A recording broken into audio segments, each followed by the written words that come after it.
Welcome to கலாஸ் கரிவேட். எல்லாரும் நல்லா இருக்கீங்களா? இன்னைக்கு நான் அருமையான ஒரு ரெசிபியுமா வந்திருக்கேன். அது என்னென்னா வெண்டைக்காய் மப்பாஸ் தான் பண்ண போகிறேன். வெண்டைக்காய் வச்சு நிறைய ரெசிபிஸ் எல்லாம் நம்ம பண்ணியிருக்கிறோம். ஆனால் இது கொஞ்சம் வித்தியாசமாக தேங்காய் பால்லாம் சேர்த்து பண்ண போகிறோம்.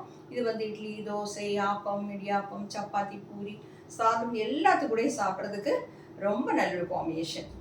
இந்த டிஷ்ஷு கரெக்டாக நீங்கள் ட்ரை பண்ணி பாருங்கள். எல்லோருமே விரும்பி சாப்பிடுவாங்க. வெண்டைக்காயோட ரெசிபிஸ் நிறைய நான் அப்லோட் பண்ணியிருக்கிறேன். எல்லாருக்குமே அது ரொம்ப பிடிச்சிருந்தது. அதனால் இதை ட்ரை பண்ணி பாருங்கள். வாங்க அதை எப்படி பண்ணுறதுங்கிறது பார்க்கலாம். பாருங்கள், இந்த வெண்டைக்காய் மப்பாஸ் பண்ணுறதுக்காக நான் 10 வெண்டைக்காய் இந்த மாதிரி 1 இன்ச்சு நீளத்தில் கட் பண்ணி வச்சுருக்கிறேன்.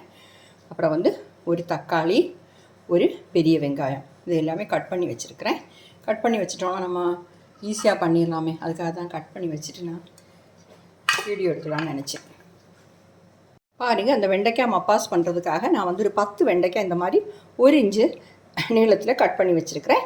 ஒரு பெரிய வெங்காயம், ஒரு தக்காளி, இவ்வளவும் கட் பண்ணி வச்சுருக்கிறேன். போக நம்ம முதல்ல வதக்கிறதுக்கு ஒரு 5-6 பல் பூண்டு, 2 பச்சை மிளகா, 1 இன்ச்சு சைஸில் இஞ்சி இந்த மாதிரி கிரேட் பண்ணி வச்சுருக்கிறேன். இது தாளிக்கிறதுக்கு கடைசியில் ஒரு 5-6 சின்ன வெங்காயம், கொஞ்சம் கருவேப்பிலை. ஓகே, இனி நம்ம தேங்காய் பால் எடுக்கணும். மற்றபடி வேலையெல்லாம் ரொம்ப ஈஸி தான், சீக்கிரமாக முடிஞ்சிடும். முதல்ல நாம் அந்த வெண்டைக்காவை வறுத்து எடுத்துடலாம். இப்போ கேஸ் ஆன் பண்ணி பேன் வச்சுருக்கிறேன். ஒரு 3 டேபிள் ஸ்பூன் எண்ணெய் சேர்த்துக்கோங்க.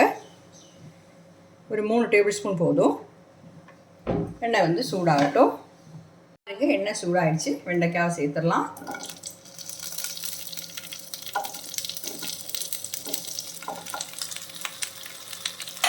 மீடியத்துக்கு லோக்கு இடையில ஃப்ளேம் வச்சுட்டு ஒரு 5 நிமிஷம் இதை வறுத்து எடுத்துடலாம்.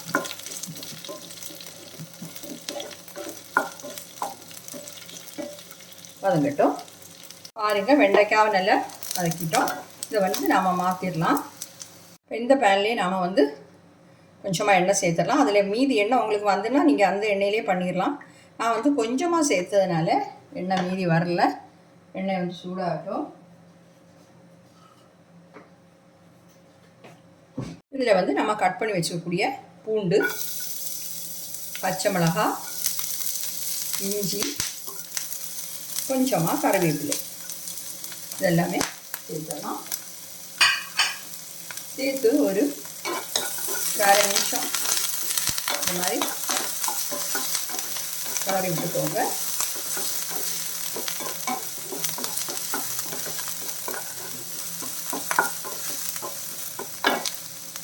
இது கூட நாம் கட் பண்ணி வச்சுக்கக்கூடிய பெரிய வெங்காயத்தை சேர்த்துடலாம். சேர்த்து அதையும் வதக்கிடலாம். அது நல்லா சாஃப்ட் ஆகணும்.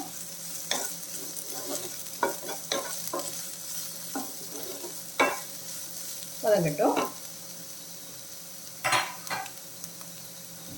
கொஞ்சமாக உப்பு சேர்த்துடலாம். பாருங்கள், ஒரு 1/2 டீஸ்பூன் உப்பு சேர்க்குறேன். சேர்த்து நல்லா வதக்கிடலாம். பாருங்கள், நம்ம வெங்காயம் வதங்கிடுச்சு. இதில் நாம் இப்போ கட் பண்ணி வச்சுக்கக்கூடிய தக்காளி சேர்த்துடலாம். அதையும் சேர்த்து நல்லா வதக்கிடலாம்.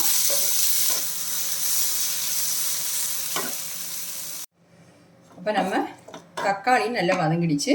இப்போ லோ ஃப்ளேமில் வச்சுட்டு கொஞ்சம் மசாலாலாம் இதை சேர்த்துடலாம். 1 டேபிள் ஸ்பூன் தனியாத்தூள் சேர்க்கலாம்.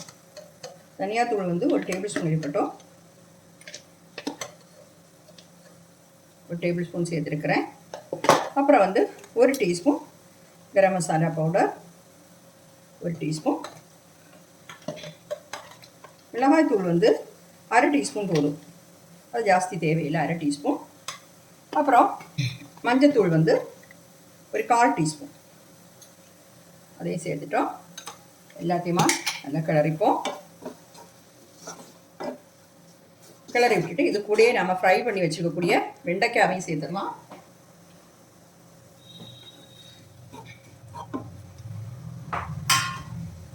வெண்டைக்காயும் சேர்த்து நல்லா கிளறிப்போம். நம்ம போட்ட மசாலாவோட பச்சை வாசம் போட்டும். ஃப்ளேம் கம்மி பண்ணி தான் வச்சுருக்கிறேன்.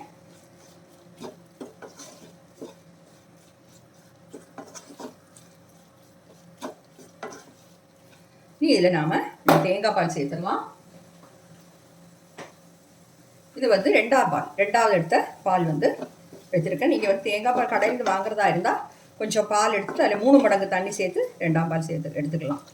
இது வந்து 1.25 கப் இருக்குது.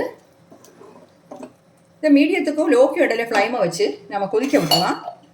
கொதிக்கட்டும். பாருங்க கொதிக்குது. இனி லோ ஃப்ளேமில் வச்சு ஒரு 2 நிமிஷம் கொதிக்க விட்டுடலாம். ஃப்ளேம் வந்து லோ ஃப்ளேமில் ஆக்கிட்டேன் நான். 2 நிமிஷம் கொதிக்கட்டும். பாருங்க மூடி வச்சுருந்தேன், கொதிக்குது. 2 நிமிஷமாக கொதிக்குது. இது கூட நாம் இப்போ 1 teaspoon pepper powder, 1 teaspoon pepper powder சேர்த்துருக்குறேன். அப்புறம் வந்து நாம் தேங்காய் பால் வந்து முதல்ல உள்ள தேங்காய் பால் 1/2 கப் எடுத்து வச்சுருக்கிறேன். திக்கான தேங்காய் பால் அதையும் சேர்க்குறேன். தேங்காய் பால் சேர்த்த உடனே நம்ம ஃப்ளைம் ஆஃப் பண்ணிடணும். இந்த முதல்ல உள்ள கெட்டியான தேங்காய் பால் சேர்த்துட்டு நம்ம வந்து கொதிக்க விடக்கூடாது. திரி ஆகிடும், பிரிஞ்சிடும். இப்போ வந்து சால்ட்டு செக் பண்ணிக்கோங்க. இப்போ நம்ம ஃப்ளைம் ஆஃப் பண்ணியாச்சு. இது இப்படியே உங்களுக்கு சர்வ் பண்ணலாம், இல்லைன்னா நம்ம வந்து கொஞ்சம் தாளித்து சேர்த்துக்கலாம். அப்போ இன்னும் கொஞ்சம் டேஸ்ட்டாக இருக்கும். தாளிக்கிறதுக்காக நான் ஒரு பேன் வச்சுருக்கிறேன். இதில் வந்து கொஞ்சமாக எண்ணெய் சேர்த்துடலாம். எண்ணெய் சேர்த்துட்டு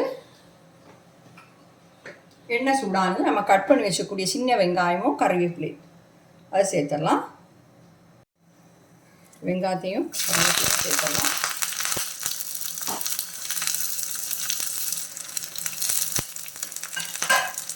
அதில் வதக்கி நம்ம வெண்டைக்காய் மப்பாசு கூட சேர்த்துற வேண்டியதுதான். ரெடி ஆகிடுச்சு. ஃப்ளைம் ஆஃப் பண்ணிவிட்டு அதில் சேர்த்துடலாம். இதில் சேர்த்துட்றேன்.